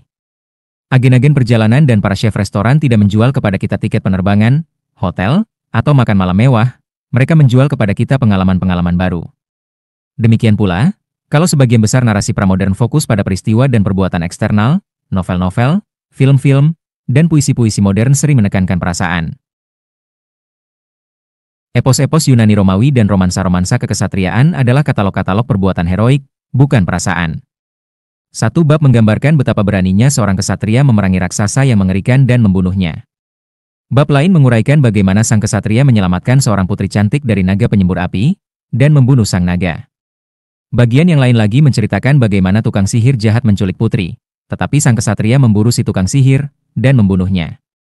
Tak terlalu mengherankan bahwa pahlawannya adalah kesatria, bukan tukang kayu atau petani karena petani tidak melakukan perbuatan heroik. Yang krusial, para pahlawan tidak menjalani proses signifikan apapun dalam membentuk dirinya. Achilles, Arthur, Roland, dan Lancelot adalah pejuang tak kenal takut dengan suatu pandangan dunia kekesatriaan sebelum berlaga dalam petualangan mereka, dan mereka tetap menjadi pejuang tak kenal rasa takut dengan pandangan dunia yang tetap sama sampai akhir. Semua raksasa yang mereka bunuh dan semua putri yang mereka selamatkan menegaskan keberanian dan kegigihan mereka, tetapi pada akhirnya mengajarkan kepada mereka sedikit hal saja. Humanis fokus pada perasaan dan pengalaman, bukan pada perbuatan atau seni yang diwahyukan. Wordsworth, Dostoevsky, Dickens, dan Zola kurang peduli pada urusan kesatria-kesatria pemberani dan aksi-aksi heroik. Mereka lebih suka menggambarkan bagaimana perasaan para buruh biasa dan istri rumahan. Sebagian orang percaya bahwa Ulysses karya Joyce merepresentasikan puncak dari fokus modern pada kehidupan batin, bukan aksi-aksi eksternal. Dalam 260.000 kata, Joyce menggambarkan satu hari dalam kehidupan warga Dublin, Stephen Dedalus dan Leopold Bloom, yang hanya dalam sehari itu melakukan, tak ada yang istimewa sama sekali. Sedikit orang yang benar-benar membaca Ulysses dari awal sampai akhir, tetapi perubahan fokus yang sama kini menegaskan banyak budaya populer kita juga. Di Amerika Serikat, serial TV Survivor sering dipuji, atau dipersalahkan, karena membuat reality show menjadi acara yang paling digemari. Survivor adalah reality show pertama yang berhasil mencapai rating teratas Nielsen, dan pada tahun 2007, majalah Time menempatkannya dalam daftar 100 acara TV terhebat sepanjang masa. Dalam setiap putaran, 20 peserta dalam pakaian bikini diisolasi di pulau tropis. Mereka harus menghadapi berbagai macam tantangan, dan pada setiap episode, voting dilakukan untuk mendepak salah satu peserta. Peserta terakhir yang tersisa membawa pulang $1 juta. Halayak pencinta karya Homer di Yunani, penonton di Imperium Romawi, atau orang-orang di Eropa abad pertengahan pasti menganggap ide itu tidak asing dan sangat menarik. 20 petarung masuk, hanya satu hero yang keluar. Hebat! Begitu mungkin seorang pangeran Homerik, seorang bangsawan Romawi, atau seorang kesatria perang salib bergumam saat duduk menonton. Tentu saja, kita akan segera melihat petualangan-petualangan yang mengagumkan, pertarungan hidup mati dan aksi-aksi tiada tanding heroisme dan pengkhianatan. Para pejuang mungkin akan saling tusuk punggung atau menumpahkan isi perut mereka agar bisa dilihat semua orang. Alangkah mengecewakan. Penusukan punggung dan penumpahan isi perut hanyalah sebuah metafora. Setiap episode berlangsung sekitar setengah jam. Di luar itu, selama 15 menit diambil untuk iklan pasta gigi, sampo, dan sereal.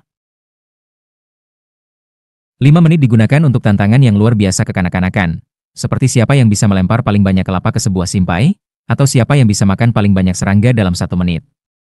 Selebihnya waktu digunakan para hero, hanya bincang-bincang tentang perasaan mereka. Sang pria bilang ini dan sang wanita bilang itu, saya merasa ini dan saya merasa itu.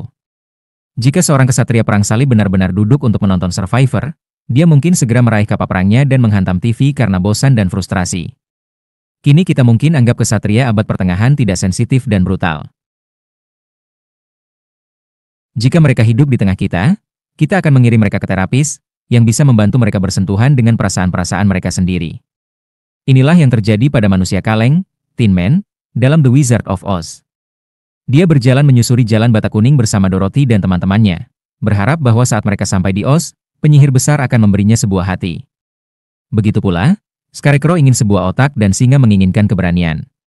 Pada akhir perjalanan, mereka menemukan bahwa penyihir besar itu adalah seorang tukang obat, dan dia tak bisa memberi yang mereka semua harapkan.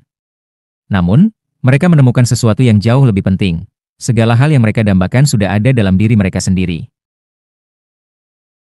Belum pernah ada kebutuhan akan penyihir seperti Tuhan dalam rangka menjadi sensitif, bijak, dan berani. Anda hanya perlu mengikuti jalan bata kuning dan membuka diri pada apapun pengalaman yang Anda lalui sepanjang jalan.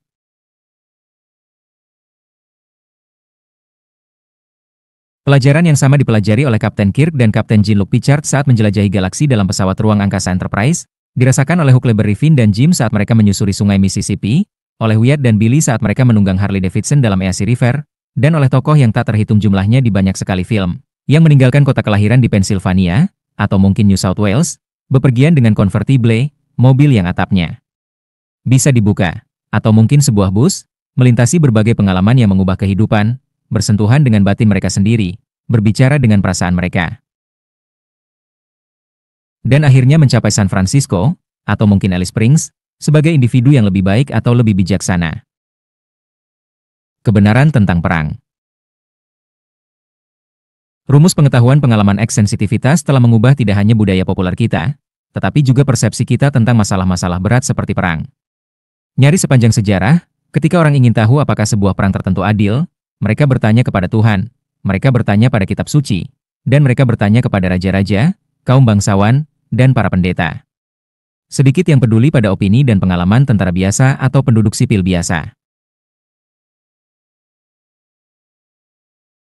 Narasi perang seperti yang ditulis Homer, Virgil, dan Shakespeare fokus pada aksi-aksi kaisar, para jenderal, dan pahlawan-pahlawan terkemuka, dan meskipun kisah-kisah itu tidak menyembunyikan penderitaan dari perang, porsi menu lengkap kejayaan dan heroisme sudah lebih dari mengimbangi bagian itu.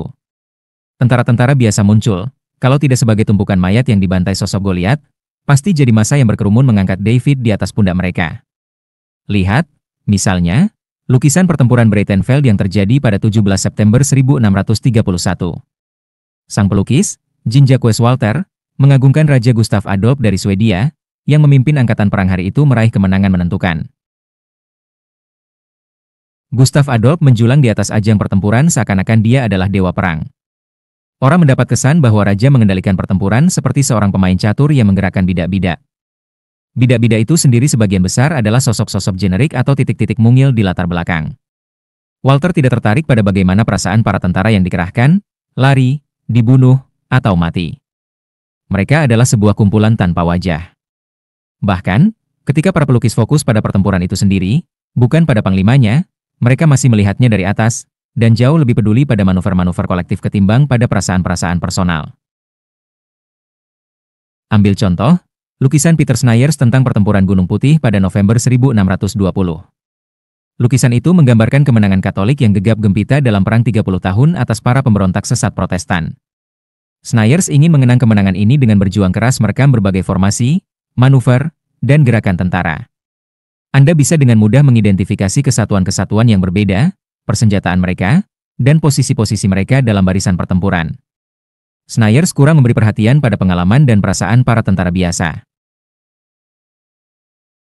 Seperti Jean-Jacques Walter, dia membuat kita melihat pertempuran dari titik pandang Olimpia yang menguntungkan para dewa dan raja, dan memberi kita kesan bahwa perang itu adalah sebuah papan catur raksasa. Jika Anda perhatikan lebih dekat, mungkin Anda membutuhkan kaca pembesar. Anda menyadari bahwa pertempuran Gunung Putih agak lebih rumit ketimbang sebuah papan catur. Yang mula-mula tergambar di sana adalah pergiliran abstraksi geometris di bawah inspeksi ketat menuju adegan-adegan pembantaian berdarah. Di sana-sini Anda bisa melihat wajah-wajah tentara yang berlari atau melarikan diri, menembakkan senjata mereka atau menusuk musuh dengan tombak. Namun, adegan-adegan ini mendapatkan makna dari posisinya dalam keseluruhan gambar. Ketika kita melihat sebuah bola meriam menghancur leburkan seorang tentara, kita memahaminya sebagai bagian dari kemenangan besar Katolik. Jika tentara itu berperang di pihak Protestan, kematiannya hanya sebuah hukuman atas pemberontakan dan kesesatan. Jika tentara itu berperang dalam angkatan perang Katolik, kematiannya adalah pengorbanan terhormat untuk sebuah perjuangan yang bermakna. Jika memandang ke atas, kita bisa melihat para malaikat berterbangan di atas arena pertempuran. Mereka membawa bendera putih yang menjelaskan dalam bahasa Latin apa yang terjadi dalam pertempuran, dan mengapa itu begitu penting. Pesannya adalah bahwa Tuhan membantu Kaisar Ferdinand II mengalahkan musuh-musuhnya pada 8 November 1620. Selama ribuan tahun, ketika orang melihat perang, mereka melihat para dewa, kaisar, jenderal, dan pahlawan besar. Namun, dalam 2 abad terakhir, para raja dan jenderal semakin tersingkirkan, dan cahaya redup beralih ke tentara biasa dan pengalaman-pengalamannya. Novel-novel perang seperti All Quiet on the West Front dan film-film seperti Platon dimulai dengan prajurit berseragam hijau, yang tahu sedikit tentang dirinya dan dunia, tetapi membawa beban berat harapan dan ilusi. Dia percaya bahwa perang adalah mulia, perjuangannya adalah adil dan jenderal adalah seorang jenius. Dalam beberapa pekan perang, dalam lumpur, darah, dan bau anyir kematian, membuyarkan ilusi-ilusinya satu demi satu. Jika dia selamat, prajurit yang tadinya naif akan meninggalkan perang sebagai seorang pria yang lebih bijaksana, yang tidak lagi mempercayai klise-klise dan ideal-ideal yang dijajakan oleh para guru, pembuat film, dan politisi yang fasih. Secara paradoks, narasi ini telah menjadi begitu berpengaruh sehingga kini dituturkan lagi dan lagi bahkan oleh para guru, pembuat film, dan politisi yang fasih.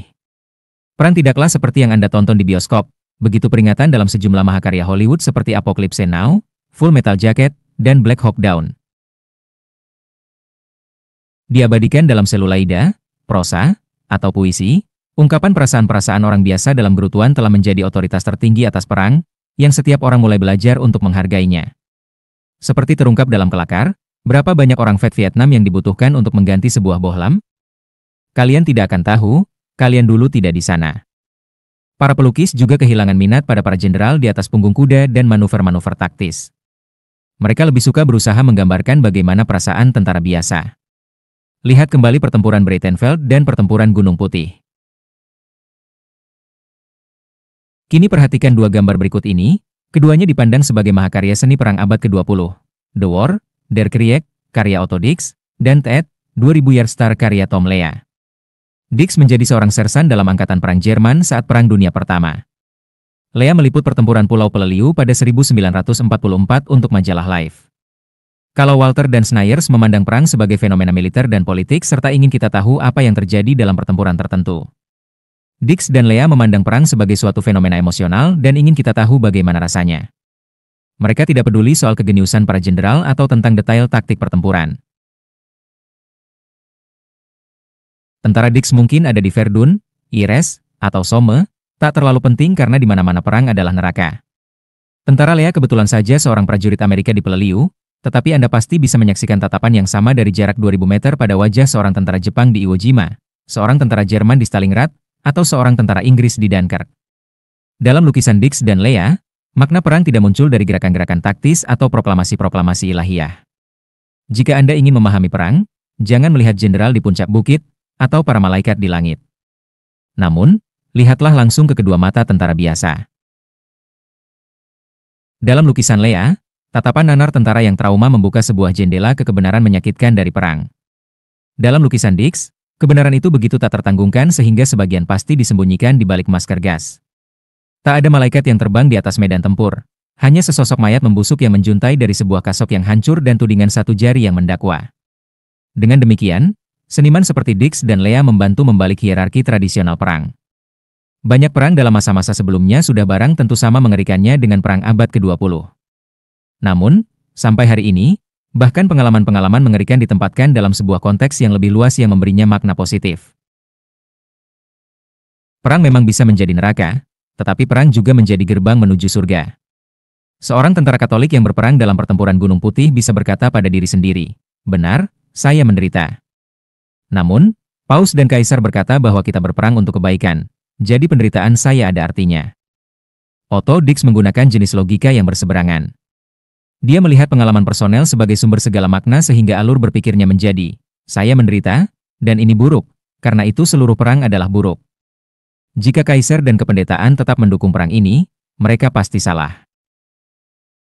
Perpecahan humanis. Sejauh ini kita sudah mendiskusikan humanisme seakan-akan ia adalah sebuah pandangan dunia tunggal yang koheren. Kenyataannya, humanisme juga mengalami nasib serupa setiap agama yang paling sukses, seperti Kristen dan Buddha. Seiring dengan penyebaran dan pergulirannya, humanisme terpecah menjadi beberapa sekte yang saling bertentangan. Semua sekte humanisme percaya bahwa pengalaman manusia adalah sumber tertinggi otoritas dan makna. Tetapi sekte-sekte itu menginterpretasikan pengalaman manusia dengan cara berbeda-beda. Humanisme terpecah menjadi 3 cabang utama. Cabang ortodoks memandang bahwa setiap manusia adalah individu unik yang memiliki suara hati khas dan serangkaian pengalaman yang tak akan pernah terulang.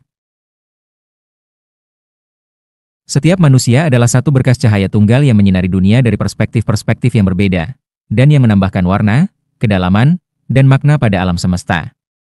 Karena itu, kita harus memberi sebesar mungkin kebebasan pada setiap individu untuk mengalami dunia, mengikuti kata hatinya dan mengekspresikan kebenaran dari dalam dirinya. Entah dalam politik, ekonomi, atau seni, kehendak bebas individu harus jauh lebih diutamakan ketimbang kepentingan negara atau doktrin-doktrin keagamaan. Semakin besar kebebasan yang dinikmati individu, semakin indah, kaya, dan bermakna dunia. Dengan penekanan pada kebebasan ini, cabang ortodoks humanisme dikenal sebagai humanisme liberal, atau dengan sebutan lebih sederhana, liberalisme. Politik liberal percaya bahwa pemilih yang paling tahu. Seni liberal memandang keindahan ada di mata penonton. Ekonomi liberal memandang pelanggan selalu benar. Etika liberal menasihati kita bahwa jika sesuatu terasa baik, kita harus maju dan melakukannya. Pendidikan liberal mengajarkan kepada kita untuk berpikir bagi diri kita sendiri karena kita akan menemukan semua jawaban di dalamnya. Pada abad ke-19 dan ke-20, saat humanisme kian mendapatkan kredibilitas sosial dan kekuatan politik, 2 cabang yang sangat berbeda tumbuh darinya. Humanisme sosialis, yang mencakup banyak gerakan sosialis dan komunis, dan humanisme evolusioner, yang penyokong paling terkenalnya adalah kaum Nazi. Kedua cabang setuju dengan liberalisme bahwa pengalaman manusia adalah sumber tertinggi makna dan otoritas. Keduanya tidak mempercayai adanya kekuatan transendental atau kitab hukum ilahiyah. Misalnya, jika Anda bertanya kepada Karl Marx apa yang salah dengan anak usia 10 tahun bekerja shift 12 jam di pabrik berasap, dia akan menjawab bahwa itu membuat anak-anak merasa tidak enak. Kita harus menghindari eksploitasi, penindasan, dan ketidaksetaraan bukan karena Tuhan berkata demikian, melainkan karena itu membuat orang menderita. Meskipun demikian, baik sosialis maupun humanis evolusioner mengemukakan bahwa pemahaman liberal tentang pengalaman manusia adalah cacat. Kaum liberal berpikir pengalaman manusia adalah fenomena individu. Namun, banyak individu di dunia, dan mereka sering merasakan hal-hal yang berbeda dan keinginan-keinginan yang bertentangan. Jika semua otoritas dan makna mengalir dari pengalaman individu, bagaimana Anda menyelesaikan kontradiksi antara pengalaman yang berbeda seperti itu? Pada 17 Juli 2015, Kanselir Jerman Angela Merkel berhadapan dengan seorang remaja putri pengungsi Palestina dari Lebanon, yang keluarganya mencari suaka di Jerman, tetapi akan segera dideportasi. Remaja itu, Reem, mengatakan kepada Merkel dalam bahasa Jerman yang lancar bahwa benar-benar sangat sulit menyaksikan bagaimana orang bisa menikmati kehidupan pada saat Anda sendiri tidak bisa. Saya tidak tahu kemana masa depan saya akan menuju. Merkel menjawab bahwa politik memang bisa keras, dan menjelaskan bahwa ada ratusan ribu pengungsi Palestina di Lebanon, dan Jerman tak bisa menampung mereka semua. Terkesima dengan jawaban tak masuk akal ini, Reem berurai air mata. Merkel mengusap punggung remaja putri itu tetapi tetap bersikeras dengan senjatanya. Badai reaksi publik menyerang Merkel, banyak yang menuduhnya tidak sensitif dan tak punya perasaan.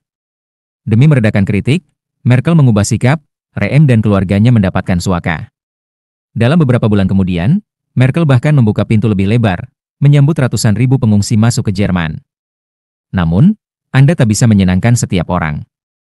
Tak lama kemudian Merkel menghadapi serangan gencar, dianggap tunduk pada sentimentalisme dan kurang tegas bersikap. Banyak orang tua Jerman khawatir bahwa sikap berbalik Merkel berarti bahwa anak-anak mereka akan mendapatkan standar hidup lebih rendah, dan mungkin menderita akibat gelombang pasang Islamisasi. Mengapa pula mereka harus mempertaruhkan kedamaian dan kemakmuran keluarga mereka untuk membantu orang-orang yang asing sama sekali dan mungkin tidak mempercayai nilai-nilai liberalisme? Setiap orang merasakan sangat kuat problem ini. Bagaimana menyelesaikan kontradiksi-kontradrasi antara perasaan pengungsi yang putus asa dan warga Jerman yang cemas? Kaum liberal tak pernah lepas dari kegelisahan atas kontradiksi semacam itu. Upaya terbaik Locke, Jefferson, Mill, dan rekan-rekan mereka gagal memberi kita solusi cepat dan mudah atas teka-teki semacam itu. Menyelenggarakan pemilihan umum demokratis tidak membantu karena pertanyaannya kemudian adalah siapa yang boleh memberikan suara dalam pemilihan umum ini. Hanya warga negara Jerman atau juga jutaan orang Asia dan Afrika yang ingin bermigrasi ke Jerman? Mengapa memberi keistimewaan satu kelompok atas kelompok lainnya? Demikian pula, Anda tidak bisa menyelesaikan konflik Arab-Israel dengan menyerahkan keputusan pada 8 juta warga Israel dan 350 juta warga negara Liga Arab. Dengan alasan yang jelas, Israel tidak akan merasa terikat dengan hasil plebisit semacam itu. Orang merasa terikat pada pemilihan umum demokratis hanya bila mereka memiliki ikatan dasar yang sama dengan sebagian besar pemilih lainnya. Jika pengalaman pemilih lain asing bagi saya, dan saya percaya mereka tidak memahami perasaan saya dan tidak peduli tentang kepentingan vital saya, maka sekalipun saya dikalahkan dengan 1:100, saya pasti tidak punya alasan untuk menerima keputusan itu. Pemilihan umum demokratis biasanya hanya berjalan dalam populasi yang memiliki ikatan kebersamaan awal, seperti kesamaan keyakinan religius atau mitos kebangsaan. Pemilihan umum adalah sebuah metode untuk menyelesaikan perselisihan di antara orang-orang yang sudah menyepakati hal-hal dasar.